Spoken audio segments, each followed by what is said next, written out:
Tat 2025 ची applications form feeling सुरू झालेलं आहे आणि अर्थातच आपण पाहतोय की हे जे फॉर्म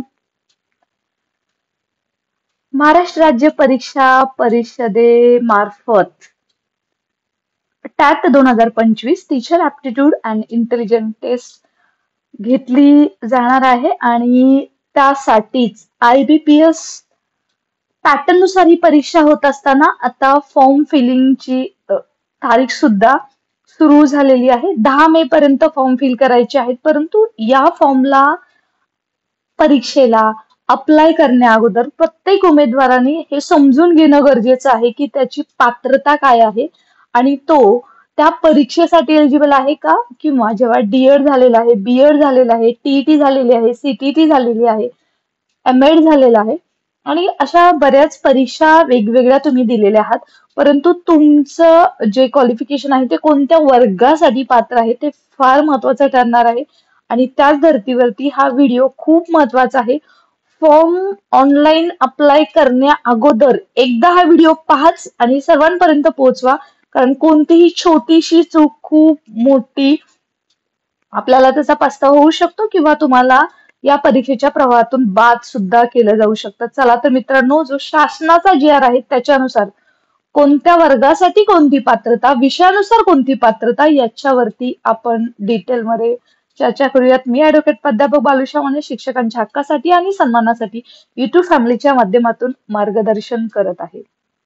चला तर मित्रांनो, आता आपण पाहणार आहोत पवित्र प्रणाली अंतर्गत मुलाखतीसह करता उमेदवारांच्या अर्हता व पात्रता. आता मित्रांनो, ही जी पात्रता देण्यात आलेली आहे ती टॅट 2023 साठी देण्यात आलेली आहे, परंतु टॅट 2023 आणि टॅट 2025 जी सध्या तिसरी शिक्षक भरती होते त्याच्यासाठी पात्रता, परीक्षा पॅटर्न, परीक्षा घेण्याची पद्धती किंवा IBPS परीक्षा घेत असल्यामुळे सर्व पात्रता सेम असणार आहेत. त्याबद्दल कोणताही मनामध्ये शंका ठेवू नका. आता आपण याच्यामध्ये पाहणार आहोत की 1ली ते 12वी साठी तुमचं एज्युकेशन काय असायला हवं, DED, BEd, त्याचबरोबर स्पेशलायझेशन, TET, CTT, कोणती पात्रता असायला हवी हे आपण डिटेलमध्ये पाहणार आहोत आणि टक्केवारी सुद्धा काय बनणार आहे ते सुद्धा पाहणार आहोत. चला तर मित्रांनो, सुरुवात करूया. आता प्रथमतः जी आपण सुरुवात करतोय आपण 1ली ते 5वी साठी. आता 1ली ते 5वी साठी 10वी 12वी DED असायला हवं. त्याचं शैक्षणिक पात्रता किंवा व्यावसायिक पात्रता काय आहे की कंपल्सरी या उमेदवाराचं 12वी आणि DED व्हायला हवं. त्याचबरोबर TET CTT चे काही नियम आहेत, तर TET पेपर 1 किंवा पेपर 2, CTT पेपर 1 किंवा CTT पेपर 2. त्याचबरोबर टक्केवारी जर ओपन कॅटेगरी असेल खुल्या उमेदवारांसाठी 45% 12वी त्याचबरोबर DED ला असायला हवे. त्याचबरोबर कॅटेगरीच्या उमेदवारांसाठी 40% असायला हवेत 12वी आणि DED मध्ये. हे म्हणजे इन शॉर्ट मध्ये 1ली ते 5वी साठी शिकवणाऱ्या उमेदवाराचं 12वी प्लस DED, त्याचबरोबर CTT, TET पेपर 1 आणि पेपर 2 जरी पास असाल तरी तुम्ही या वर्गासाठी शिकवण्यासाठी शिक्षक म्हणून पात्र आहात. आता आपण दुसरं पाहतोय की 6वी ते 8वी साठी काय पात्रता आहे. तर आता आपण पाहतो 12वी पदवी, DED, BEd. आता अर्थात शैक्षणिक व्यावसायिक पात्रता काय आहे की संबंधित विषयातील पदवी, DED आणि BEd. आता हे लक्षात घ्या, संबंधित विषयातील पदवी म्हणजे आता तुम्ही 6वी ते 8वी साठी जर इंग्रजी विषय तुम्हाला शिकवायचा असेल, मॅथ शिकवायचं असेल, तर त्याच्यामध्ये ग्रॅज्युएशनला पदवीला तुमचं त्याच्यामध्ये स्पेशलायझेशन असायला हवं. त्याचबरोबर DED आणि किंवा BEd असेल तरी सुद्धा चालेल 6वी ते 8वी साठी. परंतु इथे TET आणि CTTचं काय आहे, TET पेपर 2 आणि CTT पेपर 2 जर पास असाल तरच तुम्ही 6वी ते 8वी साठी पात्र आहात. जर पेपर 1 पात्र असाल तर तुम्ही 1 ते 5 साठी पात्रता आणि टक्केवारीचं तर कोणतंही बंधन बघा दिलेलं नाहीये. नेक्स्ट आता आपण पाहत आहोत की 9वी ते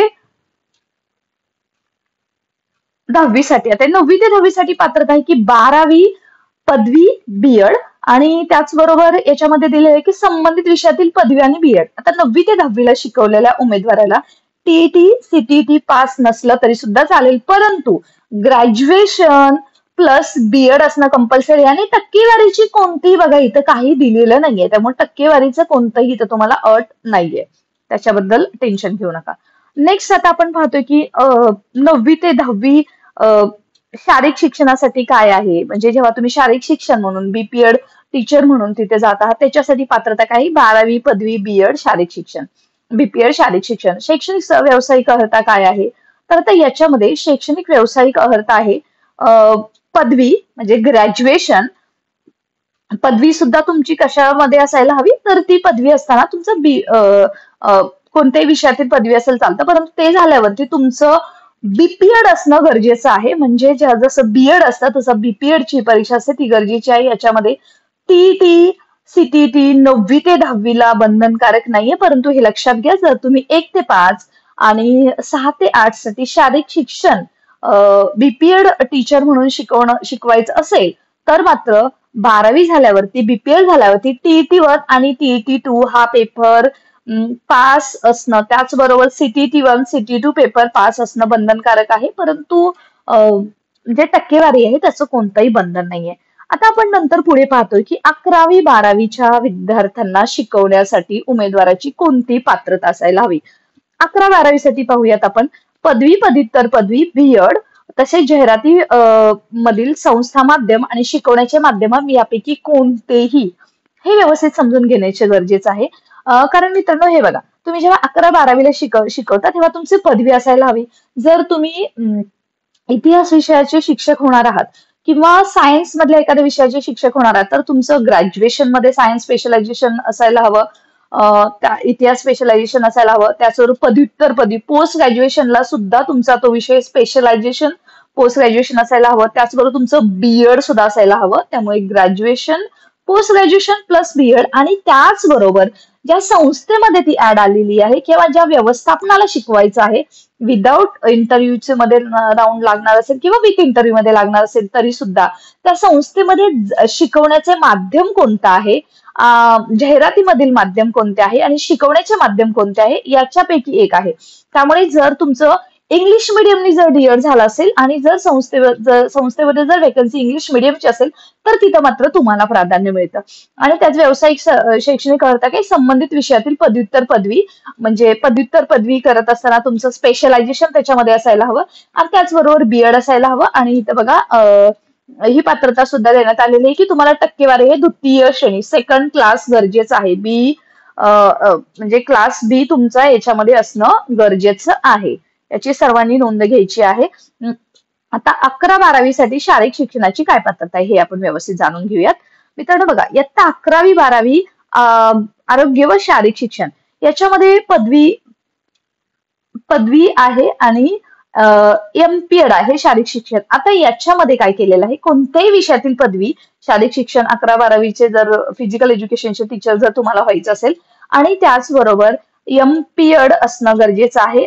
परंतु एमपीएड तुम्ही कधी करू शकता, जर तुमचं बीपीएड झाल्यानंतरच तुम्हाला एमपीएड करणं गरजेचं आहे. आणि त्याचबरोबर बघा, ही पदवी एमपीएड शारीरिक शिक्षण म्हणजे जसं की बीएड झाल्यावरती तुम्हाला एमएड करता येतं तसंच तुम्हाला इथं बीपीएड झाल्यानंतरच एमपीएड करता येतं आणि याच्यामध्ये जो क्लास आहे द्वितीय श्रेणी असणं गरजेचं आहे. आता पाहूयात की आपण 9 ते 12 साठी कोणती शैक्षणिक पात्रता आहे. तर बघा, 9 ते 10वी साठी भाषा विषयासाठी कोणती पात्रता आहे. तर आता काय आहे की सर्व माध्यमाच्या जागांसाठी पदवी स्तरावरील भाषा विषयाचे माध्यम. आता पदवी स्तरावर तुमचं भाषा विषयाचं माध्यम कोणतं होतं, म्हणजे इंग्रजी जर तुमचा विषय होता, ऑलरेडी मी हे विषयावरती क्लिअर केलेला आहे. आणि जर तुम्हाला इंग्रजी विषयामध्ये जर वेकन्सी असेल, जर 9वीचा विषय असेल, जसं हिंदी तुम्हाला शिकवायचं आहे किंवा इंग्रजी शिकवायचं आहे, तर तुम्हाला पदवीला तो विषय असणं गरजेचं आहे. पदवी स्तरावरील भाषा विषयाचं माध्यम सुद्धा गरजेचं आहे. म्हणजे तुम्ही ती पदवी देत असताना हिंदी तर ऑफकोर्स आपली परीक्षा हिंदीमधून होणार आहे, मराठी जर तुमचा विषय असेल ग्रॅज्युएशनला तर मराठीमधून होणार आहे आणि इंग्लिश असेल तर इंग्लिशमधून होणार आहे. परंतु इथं कोणतंही शैक्षणिक अर्हताबद्दल क्लॅरिटी दिलेली नाहीये किंवा जे तुम्हाला क्लास आहे त्याच्याबद्दल सुद्धा काही असं क्लॅरिटी देण्यात आलेली नाहीये. आता आपण पाहूया की 11-12वी साठी भाषा विषयाच्या माध्यमासाठी कोणती पात्रता आहे. तर आता 11-12वी साठी भाषा सर्व माध्यमाच्या जागांसाठी पदव्युत्तर पदवी स्तरावरील भाषेचे माध्यम, म्हणजे सिंपल आहे. जसं ग्रॅज्युएशनला तुम्हाला भाषा विषयाचं जे माध्यम होतं, इंग्रजीसाठी इंग्रजी, मराठीसाठी मराठी आणि हिंदीसाठी हिंदी, संस्कृतसाठी संस्कृत. आता संस्कृत विषय नाही रादर तसंच, किंवा बंगाली जर तो माध्यम हे करायचं असेल, उर्दू असेल तर त्यांच्यासाठी सेमच असणार आहे. आणि त्याच्यामध्ये पदव्युत्तर पदवी म्हणजे पोस्ट ग्रॅज्युएशन तुमचं त्याच भाषा विषयातून झालेलं असायला हवं. शैक्षणिक अर्थाबद्दल काही दिलेलं नाही, कारण ऑलरेडी वरती दिलेलं आहे. आणि सेकंड क्लास असणं त्याच्यामध्ये सुद्धा गरजेचं आहे. त्याचबरोबर संस्थेच्या जाहिरातीची व शिकवण्याचे माध्यम इंग्रजी. आता हे लक्षात घ्या, ज्या संस्थेच्या जाहिरातीचे व शिकवण्याचे माध्यम इंग्रजी आहे त्यांना आवश्यक असलेली व्यावसायिक अर्हता इंग्रजी माध्यम असणं गरजेचं आहे. म्हणजे एखाद्या संस्थेमध्ये जर इंग्रजी माध्यमाचं 9वी-10वी असेल तर मात्र त्या जो उमेदवार आहे त्याचं सुद्धा ग्रॅज्युएशन इंग्रजी माध्यमातून व्हायला हवं, ही पात्रता आहे. त्याचबरोबर आता इथे बघा, आपण बऱ्याच गोष्टी अजून लक्षात घेणं गरजेचं आहे की सध्या पवित्र पोर्टल अंतर्गत डीएड जे वर्ग आहेत त्यांना सुद्धा त्या जागा सुद्धा भरल्या जाणार आहेत. डीएड ला जे शिकवणारे शिक्षक आहेत, शिक्षण सेवक म्हणूनच त्यांना लागू असतं, तर त्यांच्यासाठी कोणती पात्रता असणार आहे? तर मित्रांनो हे लक्षात घ्या, त्यांच्यासाठी पात्रता आहे की त्यांचं एमएड असणं गरजेचं आहे. त्यामुळे एमएड करताना पहिल्यांदा कोणत्याही उमेदवाराचं बीएड असावं लागतं आणि त्याच्यानंतर एमएड असावं लागतं. आता त्याच्यामध्ये बरेच कॉन्सिक्वेन्सेस किंवा क्वेश्चन काय येतात की मॅडम एमए एज्युकेशन झालेलं आहे तर ते चालेल का? तर मित्रांनो एमए एज्युकेशन हे जो 11वीला एज्युकेशन हा विषय आहे, ते ज्यांचं एमए एज्युकेशन झालेलं आहे ते 11वीला जो एज्युकेशन विषय आहे त्याच्यासाठी पात्र आहेत. परंतु ज्यांचं एमएड झालेलं आहे तोच फक्त उमेदवार डीएड शिकवण्यासाठी पात्र आहे. याच्याबद्दल खूप मतमतांतरे आहेत, कारण जे युजीसीचे नियम आहेत ते वेगळे आहेत, पवित्र पोर्टलचे नियम जे वेगळे आहेत. मी या संदर्भात जेव्हा मंत्रालयात आणि आयुक्त कार्यालयात त्याचवर एससीईआरटीला फॉलोअप घेतला, त्यांनी असं सांगितलेलं आहे की डीएड शिकवण्यासाठी उमेदवारांचे जे क्रायटेरिया आहे डीएडच्या विद्यार्थ्यांना शिकवण्यासाठी, तर त्यांचं एमएड असणं गरजेचं आहे. पवित्र पोर्टल मार्फत जी भरती होत आहे त्याच्यासाठीच मी सांगते, बाकीकडे नियम वेगवेगळे आहेत, त्यामुळे त्या कॉन्ट्रोव्हर्सीमध्ये मला पडायचं नाही किंवा तुम्ही त्याच्यावरती क्लॅरिटी घेऊ शकता. परंतु जर तुमचं एमए एज्युकेशन झालं असेल तर 11-12वीला तुम्ही एज्युकेशन या विषयासाठी पात्र आहात. त्याचबरोबर अजून एक महत्वाची गोष्ट इथं बघा आपल्या सांगण्यात आलेली आहे की एससी एसटी पेसा यांना नॉन क्रिमिनल लागू नाहीये. त्याचबरोबर जे नॉन क्रिमिनल कोणाकोणासाठी व्हिजा भजब भजक भजड इतर मागासवर्गीय इतर मागा यांना नॉन क्रिमिनल लागू आहे, हे लक्षात घ्या. म्हणजे फॉर एक्झाम्पल जसं आपण ईडब्ल्यूएस पाहूया किंवा एससीबीसी आरक्षण आलेलं आहे ते पाहूया. ईडब्ल्यूएस यांना ईडब्ल्यूएस प्रमाणपत्र लागू आहे. त्याचबरोबर खुला महिला आहे त्यांना यांना नॉन क्रिमिनल यांना सुद्धा खुला महिला यांना नॉन क्रिमिनल लागू आहे. म्हणजे ज्या महिलांना महिला आरक्षणांतर्गत एखादी पदासाठी ते अप्लाय करत आहेत तेव्हा मात्र त्यांना नॉन क्रिमिनल काढणं हे गरजेचं आहे. सो मित्रांनो हीच माहिती आहे.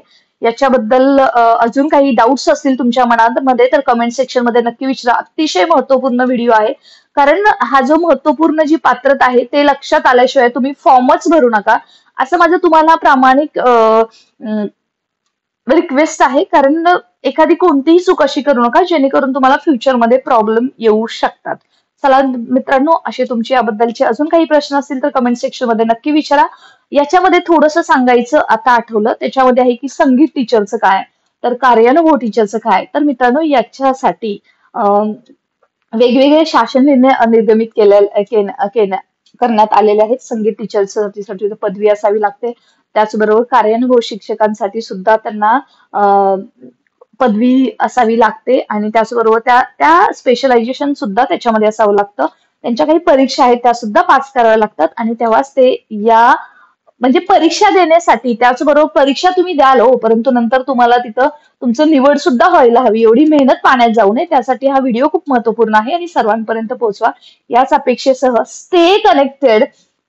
नोटिफिकेशन ऑन करून ठेवा, सबस्क्राईब करून ठेवा, टेलिग्राम चॅनल जॉईन करा, व्हॉट्सअप चॅनल जॉईन करा आणि या व्हिडिओच्या डिस्क्रिप्शन बॉक्समध्ये लिंक दिलेली आहे. आणि व्हिडिओ एकदा तरी जरूर पहा, तुमची पात्रता एकदा कन्फर्म करून घ्या आणि ऑल द बेस्ट.